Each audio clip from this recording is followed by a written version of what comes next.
Karen Orosco, who is president of Global Consumer Tax at H&R Block. Karen, nice to see you. Good to see you, Diane. Busy time of year. How is this tax season looking different?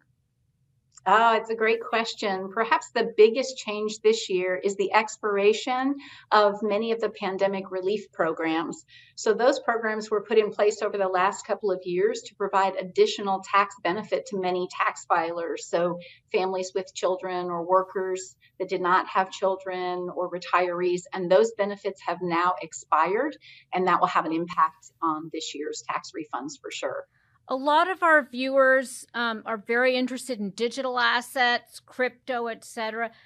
I'm curious if there's any idiosyncrasies about that in terms of tax filing that maybe we sometimes forget, since it's such a new class.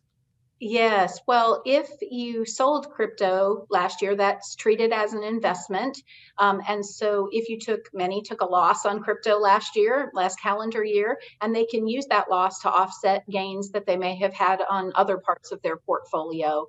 And ultimately, they can also use those losses to offset some of their regular income, but it has a $3,000 limit to offset your additional income.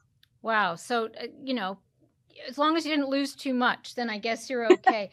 Now, I know you've been looking a lot at some of the demographic trends that you've seen. Let's go with one of the biggest cohorts, that's coming into the job market, Gen Z. Tell us a little bit some of the idiosyncrasies you've seen there from income, tax, etc. Yeah, so our Gen Zs, that youngest generation, there's definitely some nuances. They appreciate more variety in their income streams. So last year, for instance, H&R Block saw 26% more people have a side hustle or a side gig. For Gen Z, that number was twofold. It was 52% of them took on a side gig or a side hustle last year. And so they appreciate that. We also know that this group in particular, about a third of them was really looking to file either on their mobile device or on their computer. And so they value their very tech savvy, digital savvy, which is great about H&R Block because we invented the tax prep category. And so we offer them the options to either do it themselves online or on their mobile device through our do-it-yourself product.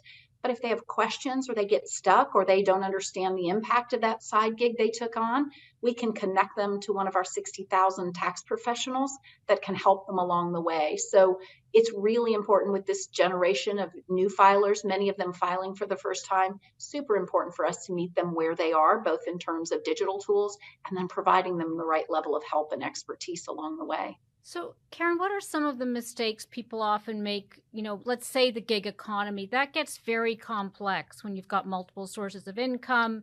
Can you give me some sense of particular advice you might have of common challenges you see when you're bringing in multiple income sources? Yes, great question. When you have a side gig or a hustle, the IRS views you as a small business owner.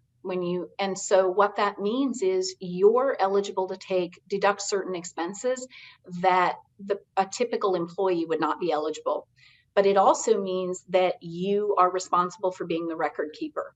So often what we see is we see people miss, you've got to keep all of your expenses, your receipts, and you've got to keep really excellent records. So things like how far did you drive as part of that gig or side hustle? What were the exact miles? Making sure that you have really good record keeping is critically important, and that you get that level of expertise from a tax professional that can help you understand what items might be deductible and what might not be deductible, and making sure that you get it right because you don't want to end up getting a letter or an audit down the road.